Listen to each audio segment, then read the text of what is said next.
సహబాధితులుగా వచ్చాను ఇక్కడికి. ఈ మధ్య నన్ను తిడితే 10,000 వ్యూస్ కు గ్యారంటీ వస్తుంది.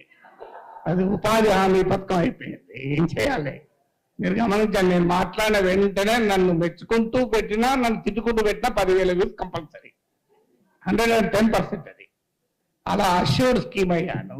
కానీ ఇక్కడ మహిళా జర్నలిస్ట్లో నేను నిజంగా మిమ్మల్ని మహిళా జర్నలిస్ట్ అనం, మీరు జర్నలిస్టులు అంతే. మీరేం ప్రత్యేకంగా మహిళా జర్నలిస్టులు పురుష జర్నలిస్టులు ఉండరు. జర్నలిజం ఇది జర్నలిజం. అయితే మా మీద దాడిని భరించగలుగుతాం, మీ మీద దాడిని మేమే భరించలేము. అందులో మీరు భరించి ఇంత ధైర్యంగా మాట్లాడుతున్నారంటే మొదటి విజయం మనం సాధించినట్లే.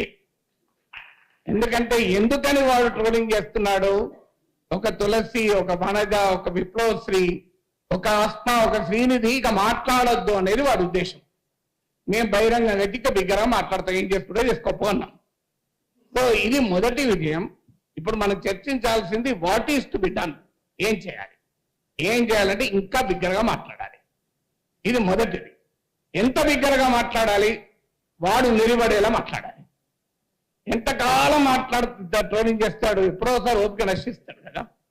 ఫార్చునేట్లీ మనలాంటి వాళ్ళు పెరుగుతున్న కొద్దీ వాడికి టైం కూడా సరిపోదు, డిస్ట్రిబ్యూట్ అవుతుంది. క్షేత్రగణితం, మెన్సురేషన్. నలుగురు ఉన్నప్పుడు వాళ్ళందరూ నలుగురు మీద పడతారు.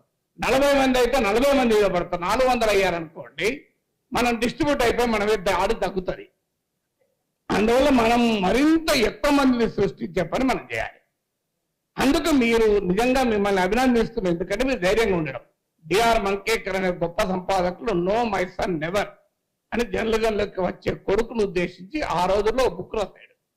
కానీ ఆ రోజుల్లో జర్నలిస్టుల స్థితిగతుల గురించి ఆలోచించి రాశాడు, ఈ ట్రోలింగ్ కాదు.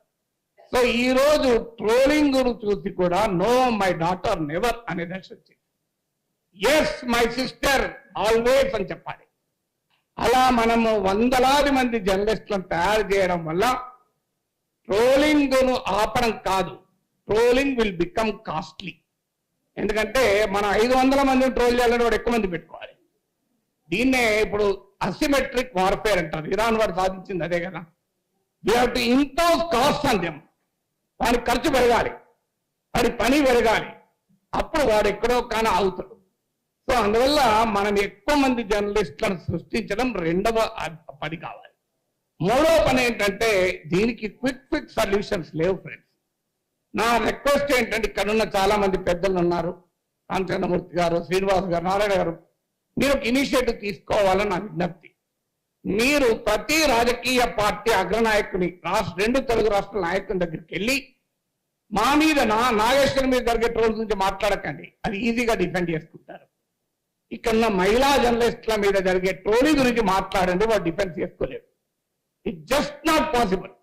ఇప్పుడు ఇక్కడ వాళ్ళ మీద జరిగిన దాడిని వాడు సభ్య సమాజం ఎవడు డిఫెండ్ చేసుకోలేడు. సో అందువల్ల నాగేశ్వరం మీద జరిగే దాడి గురించి అసలే మాట్లాడకండి, వాడు డిఫెండ్ చేసుకుంటాడు. సో అందువల్ల మహిళా జర్నలిస్టుల పైన దాడిని ఇలాంటి పోస్టర్లు తీసుకెళ్లి చూపెట్టి ఇది మీ వాళ్ళు చేస్తున్నారు, ఇలా నేను కొన్నింటికి తీసుకెళ్లి పంపించాను. అప్పుడు వాళ్ళు ఏమన్నారంటే సార్ మా పార్టీ వాళ్ళు కాదు, మా పార్టీ మీద వ్యతిరేకత రావడానికి మా ప్రత్యర్థులే మీ పైన ఇలా ఎలాక్ట్ చేస్తున్నారని చెప్పారు.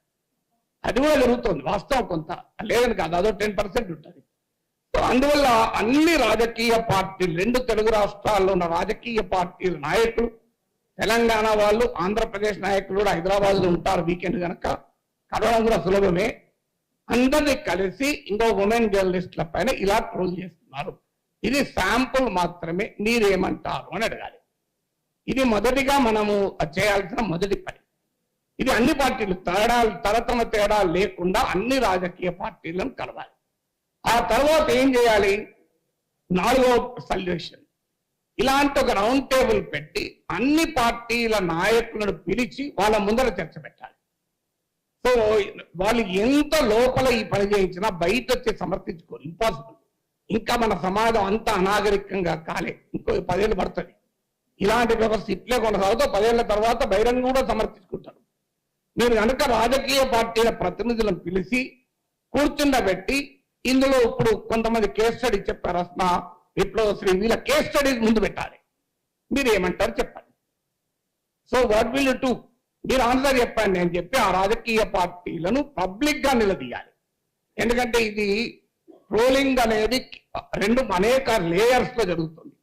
ఒక అతిపెద్ద లేయర్ పొలిటికల్ పార్టీల ట్రోల్ ఫ్యాక్టరీనే. దాన్ని మనం ఈజీగా ఎదుర్కోవచ్చు. వాళ్ళకి పోయే కాలం దాపురించింది కనుకనే మహిళలతో పెట్టుకున్నారు. పురుషులతో పెట్టుకుంటే వాడు ఎక్కువ విజయం సస్టైన్ చేయగలడు, మహిళలతో పెట్టుకుంటే సస్టైన్ చేయలేడు. ఎందుకంటే ఇప్పటికీ మన సమాజంలో ఎక్కడో ఒక చోట మహిళను అనాలి అంటే, ఉమెన్ అనాలంటే మొహమాటం అడ్డం వస్తుంది.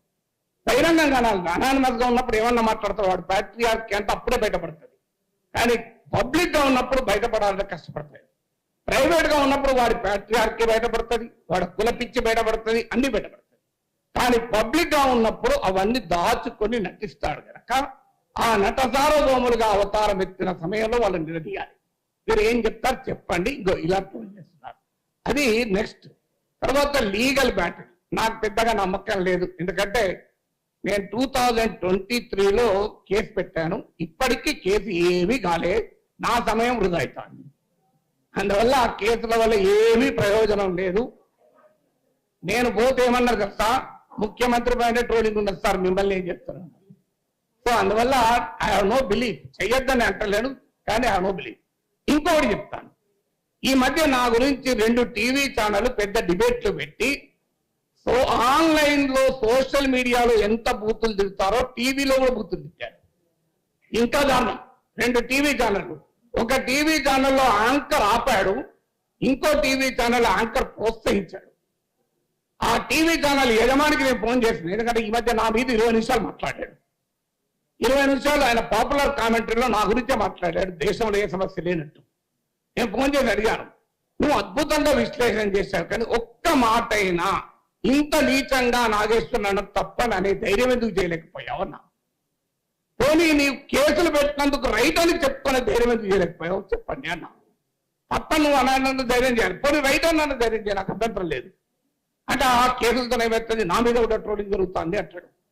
సో అందువల్ల దయచేసి ఇక్కడున్న జర్నలిజం పెద్దలకు నా విజ్ఞప్తి ఏంటంటే, ఇది ఆన్లైన్ మీడియా కాదు, మెయిన్ స్ట్రీమ్ మీడియాలో కూడా అతి నీచంగా నా పైన 1 hour డిబేట్ పెట్టి చర్చించారు.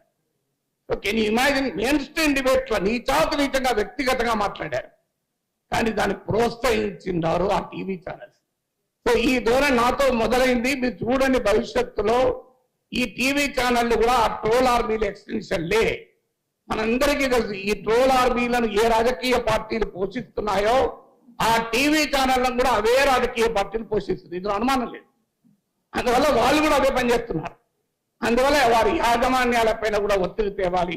మీరు డిబేట్ పెట్టండి, ఎవరన్నా మేమన్న మాటలు ఖండిస్తూ ఇది ఎంతన్నా డిబేట్ పెట్టండి.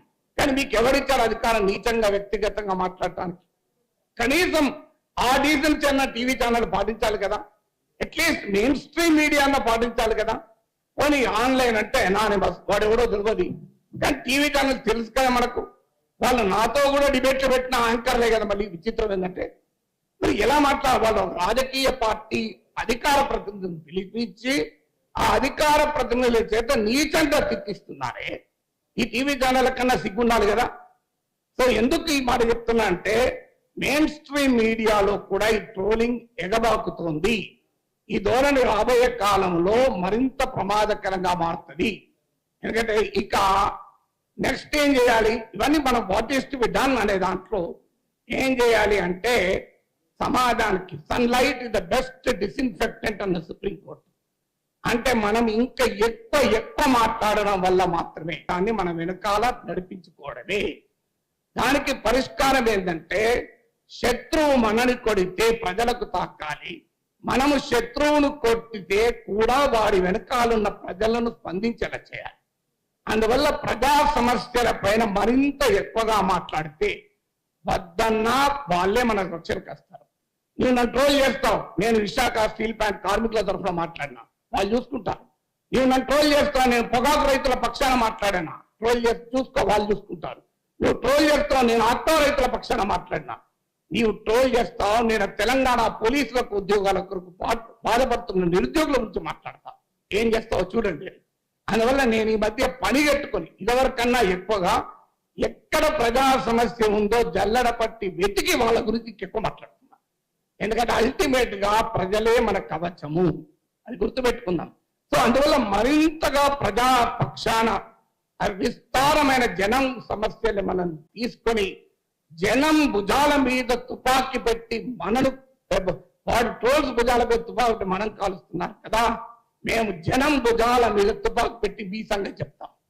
అప్పుడు ఏమంటారో చూడండి, మీరు మమ్మల్ని కొడతానంటే ఆ ప్రజలే మా రక్షణకు వస్తారు. అది మన అనుభవం అందరిది కూడా.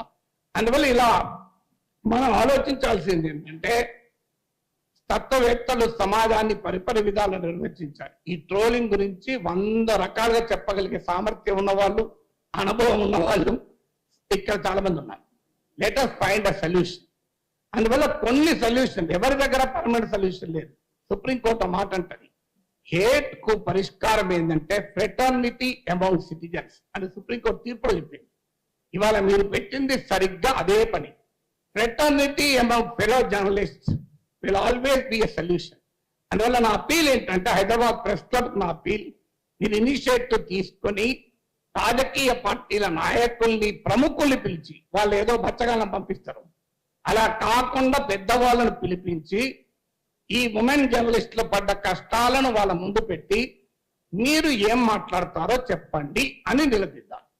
కనీసం పబ్లిక్ షేమింగ్ చేస్తానన్న రాజకీయ పార్టీలే కాదు, మీరు ఆ సాంస్కృతిక సంఘటనలే కావచ్చు, సామాజిక సంఘాలే కావచ్చు, వారి సైన్యం ఎవరి సైన్యం అయితే దుర్మార్గం చేస్తుందో ఆ సైన్యాధిపతులను పిలిపించి సభ్య సమాజం ముందు ఎక్స్పోజ్ చేద్దాం, ఇంకొన్ని ఆలోచనలు చేద్దాం. ఇది ఇస్ ఓన్లీ ఏ బిగినింగ్.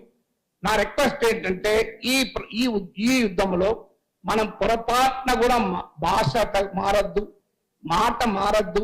మనను ఎదుటి వాడిని నుంచి దూరం చేసే, ఏలియనేట్ చేసే ప్రయత్నాలు కూడా జరుగుతాయి. వాటి మధ్య అప్రమత్తంగా ఉంటూ ఈ ధర్మ పోరాటం అంటే రాంగ్ మీనింగ్లు వస్తాయి. ఈ ధర్మ యుద్ధాన్ని మనం మొదలు పెడదాం. ఖచ్చితంగా మీ వెంటాల మేము ఉంటాం. ఒకటే దీనికి పరిష్కారం, మీరు ఒక్కడు ట్రోల్ చేస్తే మేము ఇంకా 100 సార్లు మాట్లాడతాం. నీవు నెరిపడతావా నేను నెరిపడతావా చూద్దాం. భగత్ సింగ్ అన్న మాటలు ఉన్నాయి, సార్ పడోసీకి తమన్నా హై ఆశా హై దిల్ మే దేఖ్నా హై జోర్ కితనా బాజు ఏ కాతిల్ మే అన్నాడు. నువ్వు ఎంత తాడి చేస్తావో, నీ దగ్గర ఎంత శక్తి ఉందో చూద్దాం, నా దగ్గర ఎంత శక్తి ఉందో చూద్దాం. అందువల్ల ఈ పోరాటాన్ని, ఈ జర్నలిజాన్ని మరింత ఉధృతంగా తీసుకెళ్లడమే సమస్యకు ఒక పరిష్కారం. ఇదొక వార్. ఈ వార్లో పోరాడిన వాడిదే గెలుపు. అందువల్ల మనం పోరాడుదాం, ఐక్యంగా పోరాడదాం, విజయం సాధించుదాం. Thank you very much.